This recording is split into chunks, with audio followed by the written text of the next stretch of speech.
name is Evananda. I've been teaching yoga around the world for over 30 years, sharing my blessings by offering free yoga classes, currently on the most beautiful beach in America, here in Siesta Key, Florida.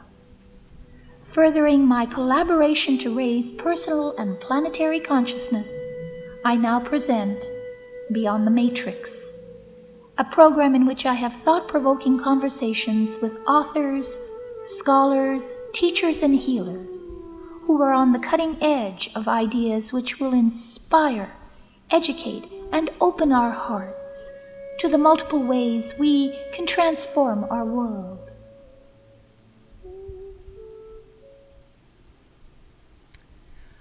We are, pardon me, we are welcoming back Elissa Bentsen of Forever Souls.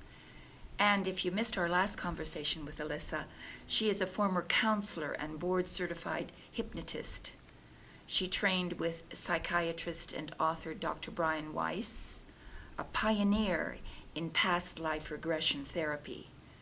She draws from the work of Dr. Michael Newton, psychologist and researcher in life between life regression. Ms. Bentsen is also a certified Lightworks method healer, focusing on soul trauma repair. Her website is foreversouls.com. Elissa, welcome back to the program. Thank you so much for having me back. Yeah. We learned last week about reincarnation and past life regression. Today we're going to focus on some of your more compelling regression cases, which is very exciting. So let's begin. Can you tell us generally about some of these cases? Yes, if we change some of the circumstances and details, I can Certainly, of course. keep them very generally general. is what I mean. Yes. Well, one of the most interesting cases, because it was verifiable, occurred with a woman who traveled a great deal for her business, and she had always been drawn to Germany.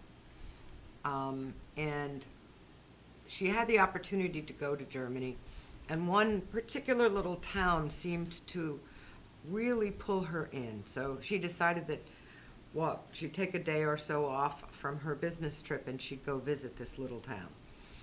This particular town was built actually by the Romans, so it was very old, and it had very old Roman-style buildings, added, of course, eventually through the century, more modern ones. But because it was such an old city, it was architecturally very odd, and the streets were very convoluted. So she told me she parked her car on a side road, and she got out of the car and began to walk through this relatively small town in Germany. And she found herself having no problem moving from street to street through a maze of back alleys and so forth, Yeah, I can see as it. if she knew where she was going. During her regression, it came out that she had lived in this town in about 1600s. The 1600s. Yes, she had been a male in that life, and a crafts person, a guild person, making metal craft of some sort. Male or female? She had been male in that life. I see. Making various different things that go like on bridles, like metal pieces that go on a horse's bridle. Part of a craft guild, the old-fashioned craft guilds. We were able to ascertain her family's surname. In the regression? In the regression. I see. Asked her first name, what do people call you, which is a way of eliciting their name. And then I asked for the family name, the surname, and she gave me a surname. Later, I went and thought, let me just do a little checking and see if I can verify some of this information. And I went online and I typed in the name of this little town, and I wound up with a website that was the Visitors Bureau for that town. And there in the first paragraph of this website, it said, if you are a tourist visiting blah, blah, blah, be sure you take your guidebook, because the streets are very winding and twisty, and you're bound to get lost if you don't have your guidebook. And here she knew this little community like the back of her hand. Then I looked up her family's surname in relationship to that city, and I found a lineage of people still living there with that surname. Okay. And I did some further checking, and I found that the people that are still living there are still involved in metal crafting. Now, she worked for a musical company. She was involved in music. In her real life. In her real life, part of the work that she did involved music. I see. And so another name appeared in this Google search, and I checked out this individual, and he was from this town, and he was in Who's Who of Music. Oh my God. So that was the connection to her present music Right. life. Right. And that's what we were saying last time, is that these are as if there were a progression of a life from one life to another, that death is just sort of a pause, an interruption in them. Right. And did you tell her? Oh, yes, absolutely. Uh-huh. But really, neither of us were surprised, because the experience itself had felt so real to her as she was there in that moment in hypnosis, where she was actually experiencing a life there. So when she came out of hypnosis, there wasn't the usual, gosh, did that really happen? Did I make that up? Which people frequently say, and to which I respond often, you can't make up something that isn't already in your soul memory. Uh-huh. So these are the type of clues then that we, in our normal states of mind, get about our reincarnational past Absolutely. lives. People have- Is there any other way? Any other? there's lots of ways. People Yes. have reoccurring dreams.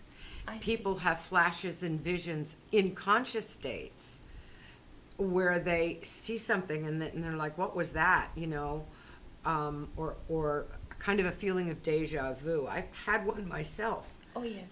When I was 14 and visited Italy with my mother on a trip one summer.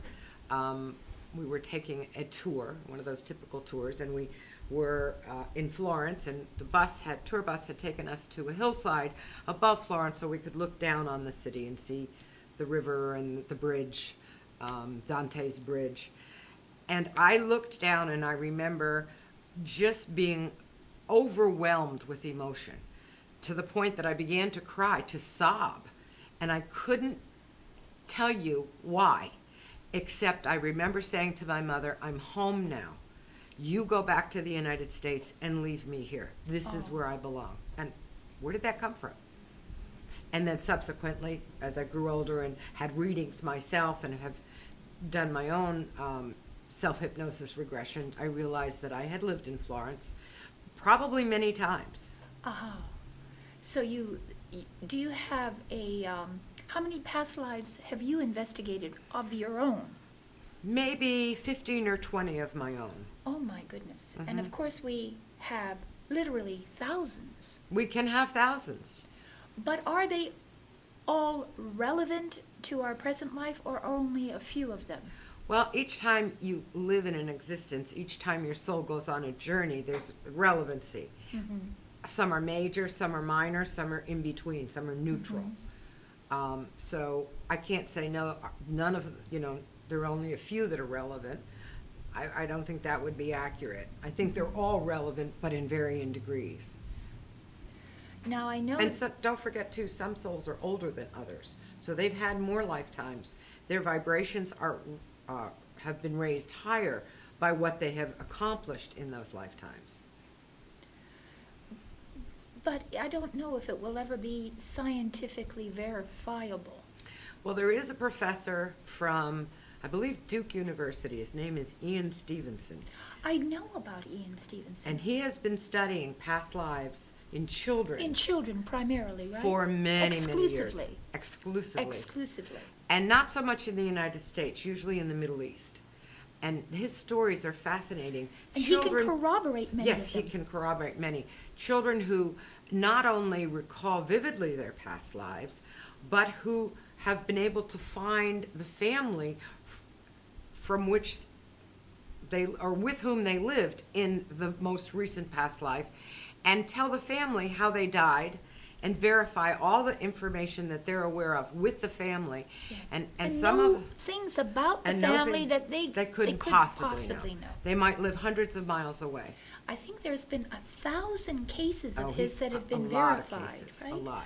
So, Far too many to be accidental or anecdotal. yes. Tell us why he chose children. Because children are closer to the memory of having been discarnate, out of body. We come into the world with a little bit more memory, which is why sometimes those little kids say the most astounding things. And some of them can tell you about their past lives. There was I don't know if we've discussed it before, but the book Soul Survivor, S-O-U-L, Survivor, is about a little boy who, at the age of 1.5 or 2, began having vivid, terrifying memories of having crashed an airplane in World War II. The airplane was on fire. It's a wonderful book. I recommend it for everybody. His father, hoping to disprove the theory of reincarnation, spent 7 years tracking down the information that slowly his son began to relate to him and draw pictures of. He drew a picture of his air flight off of a carrier ship. I remember that and, now. and ditching into the water when he was strafed with gunfire. And he had a real sophisticated knowledge about the various aircraft, right? He did. That's one of the signs. Kids that come in very young and have a propensity, affinity for, or knowledge of things that you would say they're too young to know that. Yeah. And it would be also, in my mind, more reliable because often maybe an older person would be motivated by other psychological issues. Right. To Other things they've create read. things Right. Exactly. that aren't there. But we can also say that a person's interest in history kind of leads us to thinking that they lived in the era that they are so fascinated with. Yes, I have friends who are very interested in particular historical periods. Right. And the chances are they lived during that time period. Or how one furnishes one's home. If you have period furniture or a particular style, like an Asian feeling in the home and an Asian style, that can be a clue. So there's so many things that your interest in hobbies and activities can be a clue. Another clue. And so these are the ways we can find out for ourselves, at least give an inkling as to what kind of lives we've lived before. Quite possibly that we may have lived before. But even our life presently would give a clue as to the kind of lives we've lived, because artists tend to be artists, right? And engineers tend to be engineers. They sort of keep the train. A core. At their core. Core talents. Core talents and vocations and avocations. And even things like whether you're introverted or extroverted? Well, I don't know, because that I perceive to be part of your life script. Maybe you were very introverted in one life and you say, I need to be much more outgoing. So you'll go from a wallflower to maybe a Hollywood celebrity. That's just an example, but showing the dichotomy of human behavior that the soul wants to experience. I understand. I understand. And not to stray too far away from it, but being a yoga instructor and involved in sort of spiritual awakening, have you ever had someone come to a sort of an epiphany, a revelation after a regression, because it can often give you a great deal of insight into the fact that there is no death, that you are more than one ego, that you've had many personalities, many egos, and it could sort of free you from this constraint of thinking that you are this one body, this one particular personality. Has anyone ever just had I would say probably most of my clients have that experience. I see. Many of them come in with trepidations, with some skepticism, which is perfectly understandable. And it is only when they are in the moment of being somebody else or being in another body and having a totally different life experience that they really say, or they really understand on a deep soul level, that life continues and continues and continues. I would think that reincarnation could be really quite a healing solution for people, because religion can often create a barrier between them and God, and a sort of an anxiety about being good and being able to get to heaven. Whereas reincarnation seems to me to really give you a sense of at peaceness, because you know there's a continuity, that you have all the chance in the world, all the chance in time to create the kind of life, the kind of being that you want. We have to say how wonderful our Creator that this was arranged for us. That this was arranged for us. That there is no condemnation or hell, that there's simply do it better the next time. You know, how can you do it better the next time? Yes. And that people come to an awareness that life really isn't black or white. It's mostly gray.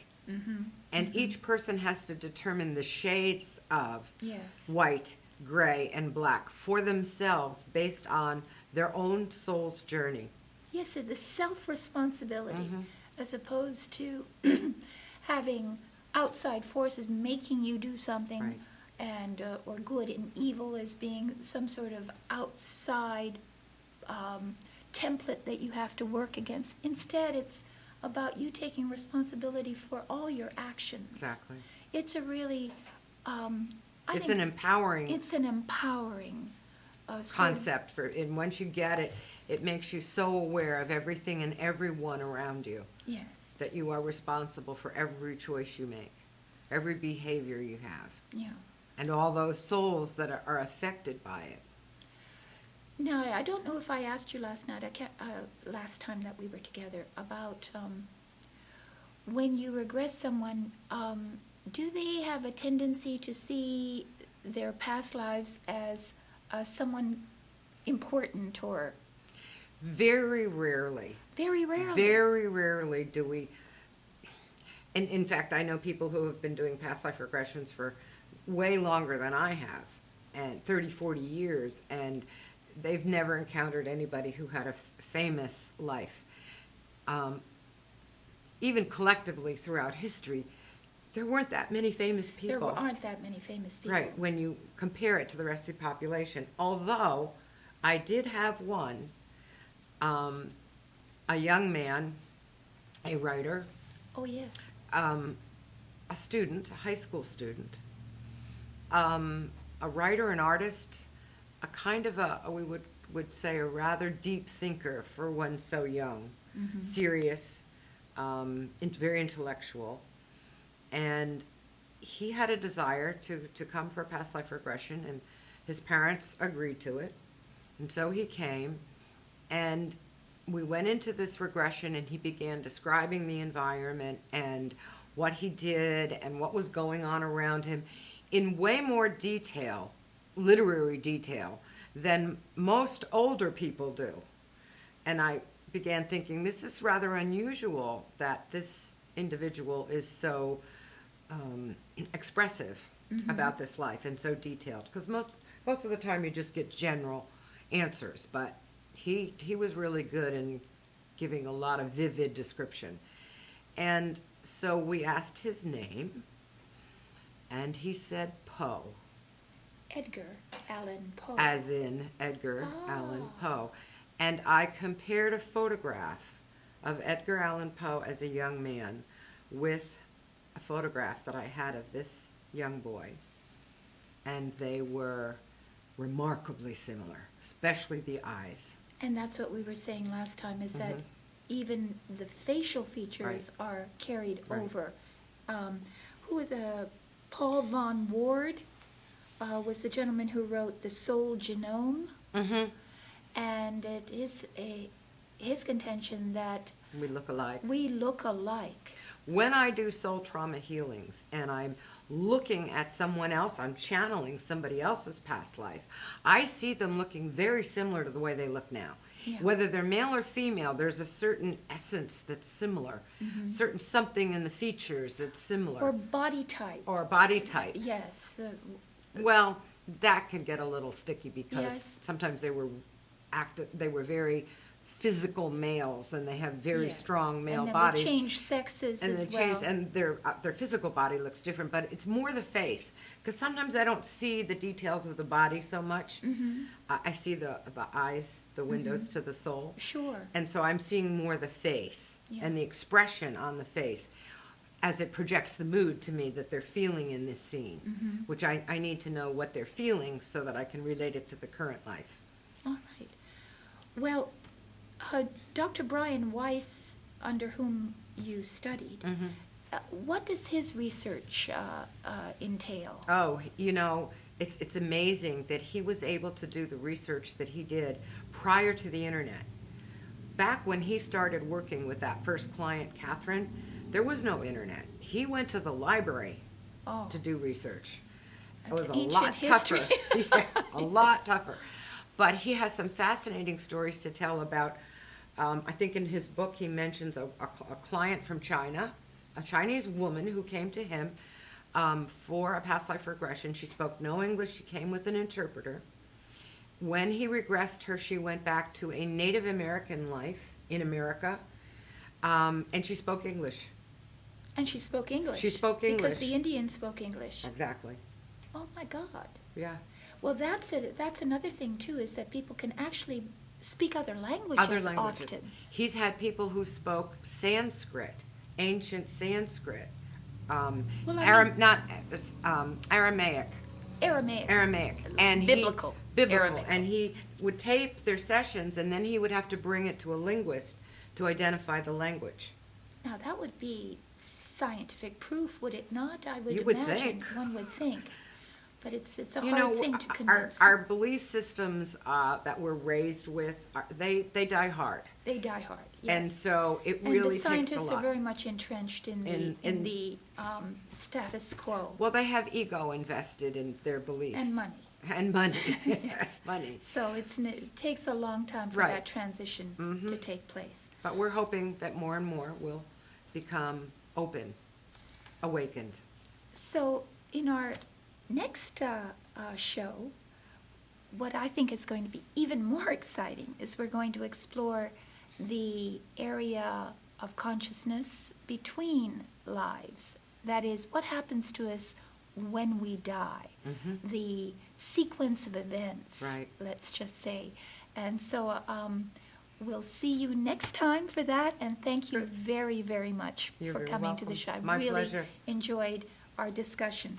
I'm just going to end this with my habit, I guess at this point, of ending with a quote, and this is about reincarnation, and it's by Voltaire. It is not more surprising to be born twice than once. Everything in nature is resurrection. So thank you again.